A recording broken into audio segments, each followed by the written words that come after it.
Massive gold smuggling crisis rocks Guyana, and how this impact the Black Caribbean community. Hello everyone, this is Shermaine Williams of the African Diaspora News Channel, bringing you the latest news. Now we have a serious situation brewing in Guyana.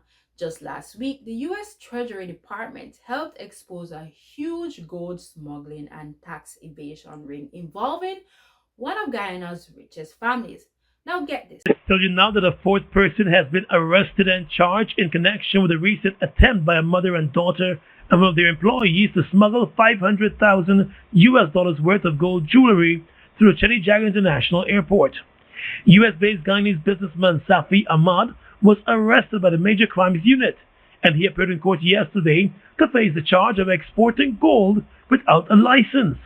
He pleaded not guilty to the charge and was granted bail in the sum of $600,000. 2 weeks ago, Ahmad's wife and daughter, along with an employee of the family, were held at the Chedijagan airport with 240 ounces of gold jewelry disguised as silver. The three were charged and also granted bail in the sum of $600,000 each. Since then, the government of Guyana has been stepping up its monitoring of attempts. They were coating the gold, silver, and smuggling it out of the country. Now, the government is feeling the heat as gold decorations have plummeted in the state buying system. The government is stepping up and saying enough is enough. They're planning to crack down hard on those dodging the system by bypassing the Guyana Gold Board and selling their gold to buyers offering higher rates than the official and even international market prices. This points to a highly organized smuggling operation, according to officials. Now, Vice President Bharat Jagdeo revealed some shocking stats. We at one stage thought that Venezuelan gold was coming into Guyana to bypass the sanctions and go out north through a legal route. Now we're realizing that it's actually our gold going into Brazil.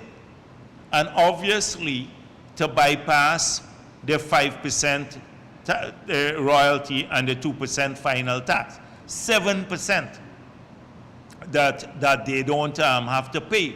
That might be one of the reasons. There is an ongoing investigation into that, and we're going to take tough measures against people because we're going to track also those who are benefiting from concessions. A lot of the local medium-scale miners, they get concessions from the government too. And if they're part of this racket, then they will face consequences too, as well as those who are part of the export of the gold. They would have consequences. So it's a factual thing. Gold production has dropped by a massive 200,000 troy ounces on average over the past 5 years. 2019 was the last year with decent figures, showing 641,000 ounces declared. Jagdeo made it clear those dodging the system to avoid taxes are on the government's radar, and they're ready to bring down some serious penalties on the culprits. For the Black Caribbean community, this means tighter regulations and enforcement could stabilize the economy, ensuring that gold revenues contribute to national development. Gold is critical for export for Guyana, and its proper management can lead to better infrastructure, education, and healthcare, all vital for the uplifting Black Caribbean population. Just days before the U.S. Treasury Office of Foreign Assets Control, OFAC, slapped sanctions on the wealthy Mohammed family and former Secretary Ministry official May Thomas. 3 people were busted at the main international airport trying to smuggle 240 ounces of raw gold to the U.S. This has a street value of about $560,000. Jagdeo highlighted that this was just the tip of the iceberg in a rampant gold smuggling crisis. For Black Caribbean businesses and workers, cleaning up this mess means creating a more level playing field. Legal and ethical gold trade practices can lead to more jobs, fair wages, and economic opportunities that benefit everyone, not just the wealthy few.